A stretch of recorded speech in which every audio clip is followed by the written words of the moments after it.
You're watching Southern California's CBS 2 News at 11. Now, our second special assignment tonight. How far would you go to preserve your youth? Would you consider a facelift when you're still in your prime and looking pretty good?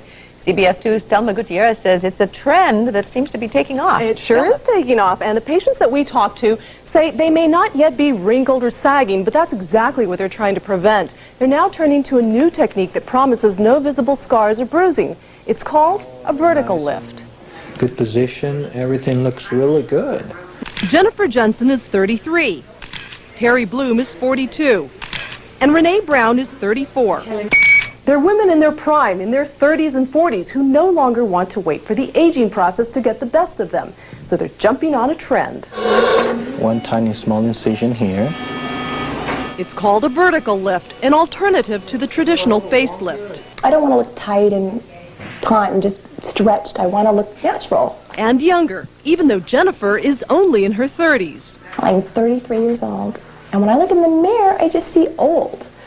I have aged so much from all the premature sun damage and smoking when I was younger, and it's really caught up to me. What we're going to do is make two small incisions inside your hair so that nothing is visible. With the vertical lift, Dr. Renato Calabria will make 4 small incisions above the hairline and 2 inside the mouth, which leaves no visible scars. The vertical facelift is great for early sign of aging. Dr. Calabria says 40% of his patients are in their 30s and 40s. Patients don't want a dramatic change between before and after. That's why they come and we do surgery, plastic surgery earlier. Actress Renee Brown had it done 3 months ago. People would say, but you're only 34 years old. You look great. It's like maintenance. I mean, you want to keep looking your best instead of doing something dramatic when you get really old. Dr. Calabria works under the muscle, hugging the bone. Once we elevate the area underneath on the bone, then we put 2 little sutures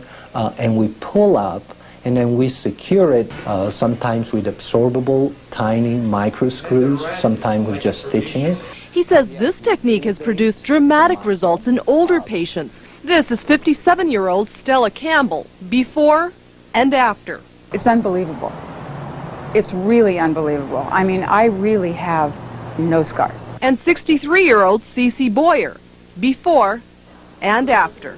It's been 25 days. I still have some swelling and things like that, but I am extremely pleased with the results of the operation. Jennifer, a mother of 3, will have the surgery next month. As for Renee, the changes were subtle, before and after. She says she did it to prolong her youth and hopes to look 30, well into her 40s. The vertical lift takes about 2.5 hours, and the patient goes home the same day. The cost is between $6,000 and $7,000. But go ahead. The recovery on something like this is the same as a regular facelift. No, actually, it's a lot less because the incisions are smaller. There's less bruising, that kind of thing, and so the patients were able to go back to work in a week. When you do it in your 30s, you got to do it again in your 40s and again in your 50s, right? If you want to keep them looking great. Yeah, you bet. Thanks, Thelma.